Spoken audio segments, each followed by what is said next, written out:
Kalau kamu punya bisnis, stop catat uang keluar masuk kayak mutasi rekening seperti ini. Sini aku kasih tahu cara yang lebih baik untuk catat transaksi yang ada di bisnis kamu, yaitu laporan arus kas. Jadi nonton video ini sampai habis biar kamu tahu laporan ini apa, isinya apa aja. Let's go! Laporan arus kas atau yang dikenal juga sebagai laporan cash flow adalah salah satu dari 3 laporan keuangan bisnis yang nggak boleh di-skip. Nah, 3 laporan ini apa aja? Yang pertama itu income statement atau laporan laba rugi. Nah, ini adalah laporan yang udah sering banget aku bahas ya. Dan juga ini adalah laporan keuangan yang paling dikenal karena profit bisnis itu dihitung di laporan ini. Yang kedua itu balance sheet atau neraca. Nah, laporan ini itu kasih lihat posisi keuangan bisnismu dalam bentuk aset, kewajiban, dan ekuitas. Nah, yang ketiga baru cash flow statement atau laporan arus kas. Nah, laporan ini jujur jarang ya aku bahas karena memang laporannya itu agak ribet dan agak membingungkan. Nah, tapi karena memang laporannya itu penting, jadi di video kali ini aku bakal coba jelasin pelan-pelan, jadi dengerin ya. Kadang orang suka tanya ke aku, Kel, kalau udah ada laporan laba rugi, kenapa harus bikin laporan cash flow lagi? Nah, simpelnya sih begini ya. Karena laporan laba rugi itu hanya mencatat transaksi yang mempengaruhi angka profit. Nah, artinya sales atau penjualan, HPP atau bahan baku, dan biaya operasional seperti listrik, sewa toko, gaji karyawan. Tapi dalam bisnis masih banyak transaksi lain yang tidak mempengaruhi angka profit. Nah, ini dicatatnya di laporan cash flow. Contohnya, misalnya kamu ada beli aset tetap untuk bisnismu, seperti kendaraan, properti, atau peralatan bisnis. Nah, hal-hal ini kan mengurangi saldo rekening kamu kan, tetapi ini tidak memotong profit bisnis kamu. Oke? Nah, makanya tercatatnya di laporan cash flow. Nah, nggak cuma itu doang, masih ada lagi. Prive misalnya. Nah, buat kamu yang belum tahu, Prive itu berarti penarikan tunai dari rekening bisnis ke rekening pribadinya owner atau penarikan profit gitulah. Nah, itu tidak tercatat di laporan laba rugi, tercatatnya di laporan cash flow.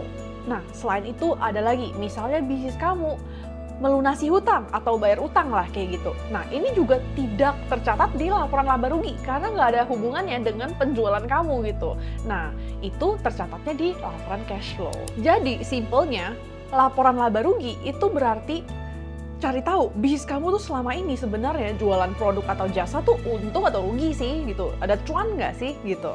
Nah, tapi kalau laporan cash flow itu dia mengukur bisnismu tuh sebenarnya ada duit atau enggak kayak gitu. Oke? Dan juga duitnya dipakai buat apa aja gitu. Nah, ada duit dengan bisnisnya jualannya cuan atau enggak, itu beda ya. Nah, sebelum aku lanjut bedah lebih dalam tentang laporan arus kas, isinya apa aja. Nah, kalau kamu suka belajar tentang bisnis atau keuangan, jangan lupa untuk like dan subscribe ke channel aku biar kamu nggak ketinggalan video berikutnya. Oke, mari kita pelan-pelan bahas laporan cash flow ini. Nah, cash flow ini terbagi menjadi 3 kategori. Yang pertama itu cash flow from operating, yang kedua cash flow from investing, ketiga, cash flow from financing. Bingung?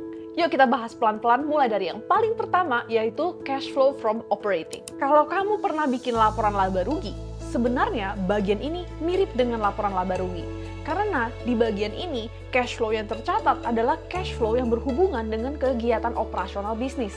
Makanya namanya cash flow from operating. Tampilannya seperti ini.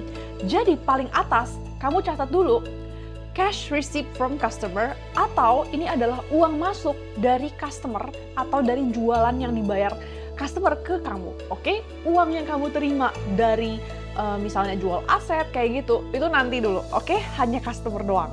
Oke? Nah, setelah itu baru kamu kurangi cash payment atau uang keluar dari kegiatan operasional. Pertama, biasanya ada 4 kategori ya. Pertama, dibayar ke supplier. Nah, ini misalnya kamu udah beli bahan baku dan kamu bayar ke supplier kamu gitu. Nah, kedua, untuk biaya operasional seperti listrik, gaji, sewa, dan lain-lain gitu. Ketiga, itu for interest expense atau kalau misalnya bisnis kamu ada hutang bank kayak gitu dan kamu harus bayar bunganya. Nah, bunganya itu masuk di sini gitu ya. Pembayaran pokoknya nanti. Oke? Nah, setelah itu ada juga pajak. Oke, setelah kamu dapat 4 angka ini, kamu totalin total uang keluar kamu berapa untuk periode tersebut, lalu tinggal dikurangin lagi dari cash yang kamu terima dari customer, dan kamu akan dapat net cash used atau provided by operating activities, atau cash net gitu ya, cash bersih yang kamu terima atau kamu keluarkan untuk kegiatan operasional. Sekarang kamu siap masuk ke kategori berikutnya, yaitu cash flow from investing. Cash flow from investing ini apa gitu? Nah, ini adalah uang yang keluar masuk yang berhubungan dengan kegiatan investasi atau aset bisnis.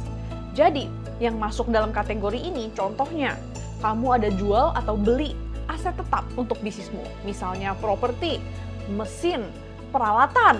Nah, hal-hal seperti ini itu termasuk di cash flow from investing. Nah, selain dari aset tetap, bisa juga biaya research and development, karena itu kan bentuk investasi kamu untuk bisnismu kan. Dan juga transaksi jual atau beli aset investasi, seperti saham, reksadana, obligasi. Yes, in case kamu nggak tahu, bisnis bisa beli aset begini juga. Contohnya seperti ini kalau di laporannya. Jadi posisinya cash flow from investing activities itu ada di bawah operating, dan biasanya akan dicatat transaksi jual beli aset atau yang tadi aku udah sebut gitu ya. Nah, ini contohnya purchase of machine, berarti bisnis ini ada beli mesin, lalu dia ada purchase of equipment atau beli peralatan, lalu juga dia ada jual peralatannya. Misalnya peralatannya dia udah nggak pakai lagi, lalu dia jual ke pihak lain. Nah, berarti dia kan menerima cash flow dari sana. Nah, contohnya seperti ini. Jangan lupa ditotalin juga, dan kamu akan dapat net cash used atau provided by investing activities.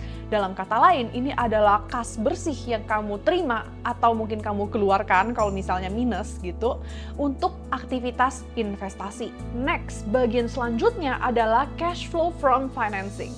Nah, ini adalah transaksi yang berhubungan dengan pendanaan atau modal owner bisnis. Nah, transaksi yang tercatat di kategori ini, contohnya penarikan PRIV. Tadi aku udah jelasin ya, kalau PRIV itu berarti pemindahan dana dari rekening bisnis ke rekening pribadi owner. Oke, atau penarikan profit kayak gitulah. Nah, selain dari itu, bisa juga bisnismu membagi dividen kepada shareholders kayak gitu. Atau mungkin bisa juga kamu bayar utang. Kalau misalnya kamu ada hutang bank gitu dan kamu bayar hutangnya. Nah, pokoknya baru tercatat di cash flow from financing. Kalau bunganya kan tadi di operasional gitu ya. Nah, dan bisa juga kamu ada pengajuan hutang ke bank atau mungkin ke pihak financing atau pihak pendanaan, dan kamu dapat duitnya kayak gitu. Nah, ini juga tercatat di cash flow from financing. Contohnya seperti ini. Jadi posisi cash flow from financing itu di bawah operating dan juga investing. Oke? Nah, contohnya issuance of bank loan. Nah, ini berarti kamu ada pengajuan hutang ke bank dan kamu mendapatkan duit di sini contohnya 50 juta kayak gitu. Nah, habis itu ada PRIV. Ini penarikan uang dari rekening bisnis ke rekening pribadi owner. Lalu ada juga payment of loan, atau bisnis ini ada membayar hutang sebesar 20 juta. Makanya uangnya berkurang kayak gitu. Nah, jangan lupa ditotalin dan dihitung net cash used atau provided by financing activities, atau berapa cash bersih gitu yang didapat atau dikeluarkan dari kegiatan financing kayak gitu.